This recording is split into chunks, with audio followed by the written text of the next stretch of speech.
अस्सलाम वालेकुम दोस्तों, आज की वीडियो का टाइटल है रूह का वजूद। किसी चीज के वजूद को ना मानना और किसी चीज के वजूद का इनकार कर डालना, ये दो मुख्तलिफ बातें हैं।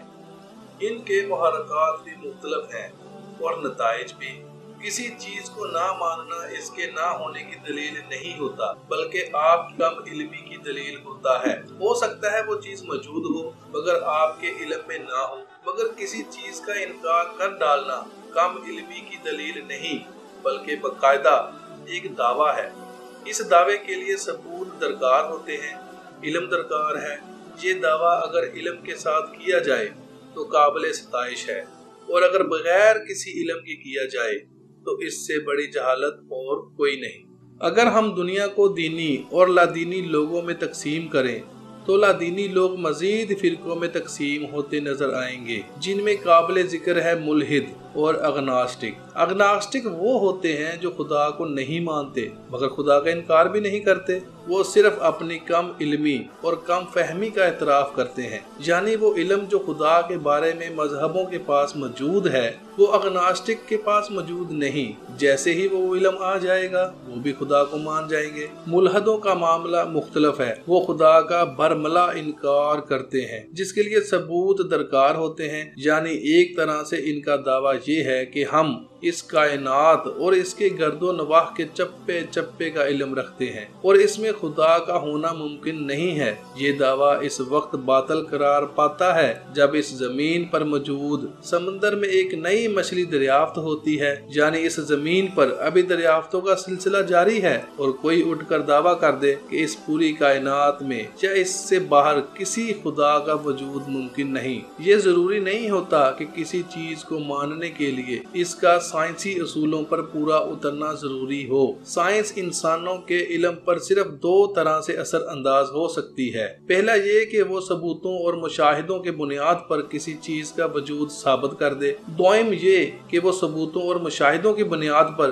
किसी चीज के अदम वजूद को साबित कर दे। ना तो किसी चीज को बगैर सबूतों के तस्लीम करना साइंस का दायरा कार है और ना ही बगैर सबूतों के किसी चीज का इनकार कर देना साइंस के लिए मुमकिन है। पहला तरीका आसान है। मिसाल के तौर पर मैंने मीनार पाकिस्तान देखा तो अब मेरे लिए इसका वजूद साबित करना बहुत ही आसान है। मैं इसकी तस्वीर दुनिया के सामने पेश कर सकता हूँ, इसकी मौजूदगी की जगह बता सकता हूँ, इसके आसपास मौजूदा अमारात को बतौर सबूत पेश कर सकता हूँ। इसके कई तरीके हैं, मगर अगर मैंने मीनार पाकिस्तान नहीं देखा तो बगैर सबूतों के मेरा दावा ये बातिल होगा कि मीनार पाकिस्तान का कोई वजूद मुमकिन ही नहीं। हो सकता है मौजूद हो मगर मेरे इल्म में ना हो। इस किस्म के दावे के लिए एक और दावा भी दरकार है कि मैंने दुनिया की हर चीज देख रखी है और इसमें मीनार पाकिस्तान का कोई वजूद नहीं है। ये दावा करना साइंस के लिए बड़ा मुश्किल काम है। मेरी मालूमात के मुताबिक साइंस आज तक रूह के वजूद को तस्लीम नहीं करती,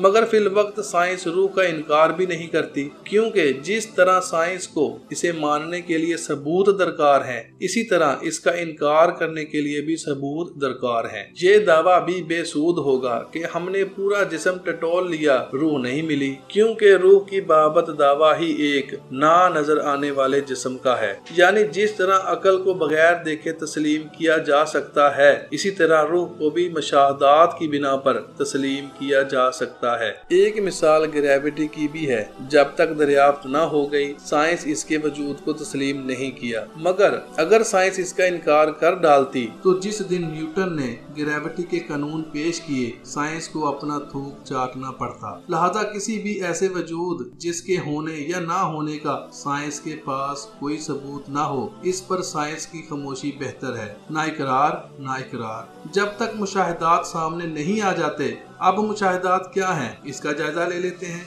साइंस अभी तक इस बात का तसल्ली बख्श जवाब देने से कासर है कि इंसानी जिस्म का वो कौन सा हिस्सा है जिसके पैदा होने से जिंदगी शुरू होती है और जिसके खत्म होने से जिंदगी खत्म हो जाती है। मिसाल के तौर पर मेरे पास एक कंप्यूटर है, मैं इसका प्लग ऑन करता हूँ तो इसमें जिंदगी की लहर दौड़ जाती है और जैसे ही मैं प्लग ऑफ कर देता हूँ तो जिंदगी दम तोड़ देती है। इसका मुआखजा करंट है जो इसमें जिंदगी की लहर दौड़ाता है। माँ के पेट में बच्चे के तमाम अज़ा शुरू के 4 महीनों में बारी बारी बनते हैं। दूसरे महीने में दिल और दिमाग की तश्कील शुरू हो जाती है। हर वो हिस्सा जिसके ना होने से जान जा सकती है, वो बन जाने के बावजूद जिंदगी की लहर नहीं दौड़ रही। किसी का इंतजार है? कौन सा करंट दौड़ेगा जो जिंदगी का आगाज होगा? फिर चौथे महीने में बच्चे की हरकत शुरू हो जाती है। इसमें जिंदगी की लहर दौड़ जाती है। सवाल ये है कि वो कौन सा हिस्सा है जिसकी तश्कील चौथे महीने में हुई और जिसकी वजह से इंसान में जिंदगी की लहर दौड़ गई? तो जवाब ये है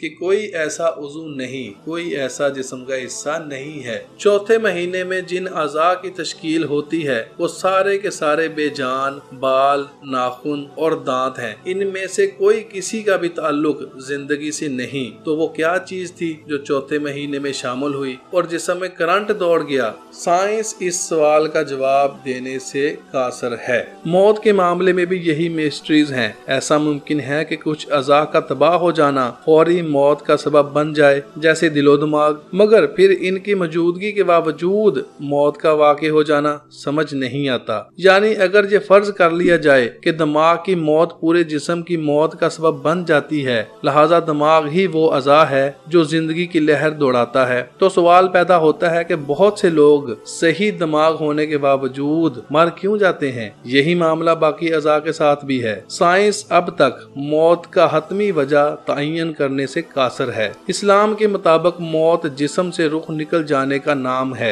ये अमल कलील मुद्दती भी हो सकता है और तवील मुद्दती भी हो सकता है। कुरान में सूरत अल-अनआम में अल्लाह ताला ने फरमाया, और वही तो है जो रात को सोने की हालत में तुम्हारी रूहें कब्ज कर लेता है और जो कुछ तुम दिन में करते हो इससे बाखबर रखता है, फिर तुम्हें दिन को उठा देता है ताकि यही सिलसिला जारी रख सके, जिंदगी का मईन मुद्दत पूरी कर दी जाए। कुरान में अल्लाह ताला फरमाता है सूरत अल-अनआम में, और वही तो है जो रात को सोने की हालत में तुम्हारी रूह कब्ज कर लेता है और जो कुछ तुम दिन में करते हो इससे खबर रखता है, फिर तुम्हें दिन को उठा देता है ताकि यही सिलसिला जारी रखकर जिंदगी के मईन मुद्दत पूरी की जाए, फिर तुम सबको इसी की तरफ लौट कर जाना है। इस रोज वो तुमको तुम्हारे अमल और जो कुछ तुम करते थे बताएगा। इसी तरह अल्लाह ताला ने सूरत अल-ज़ुमर में फरमाया है, खुदा लोगों के मरने के वक्त इनकी रूहें कब्ज कर लेता है और जो मरे नहीं इनकी रूहें सोते में कब्ज कर लेता है, फिर जिन पर मौत का हुक्म कर चुकता है इनको रोक रखता है और बाकी रूहों को एक वक्त मुकर्रर तक छोड़ देता है। जो लोग फिक्र करते हैं इनके लिए इसमें निशानियां हैं। फिर जब तमाम अरवाह तख्लीक की गई तो इनसे तौहीद का वादा किया गया। सूरत अल-आराफ में अल्लाह ताला ने फरमाया है, और याद कीजिए जब आपके रब ने औलाद आदम की पुश्तों से इनकी नस्ल निकाली और इनको इन्हीं की जानों पर गवाह बनाया, वो फरमाया क्या मैं तुम्हारा रब नहीं हूँ? वो सब बोल उठे, क्यों नहीं, तू ही हमारा रब है। हम गवाही देते हैं ताकि क़यामत के दिन ये न कहो कि हम इस अहद से बेखबर थे। जिस तरह रूह का इनकार मुमकिन नहीं, इस तरह रूह के सही तोजी का भी एक मुश्किल काम है। अल्लाह ताला ने फरमाया है सूरत बनी इसराइल में, और तुमसे रूह के बारे में सवाल करते हैं, कह दो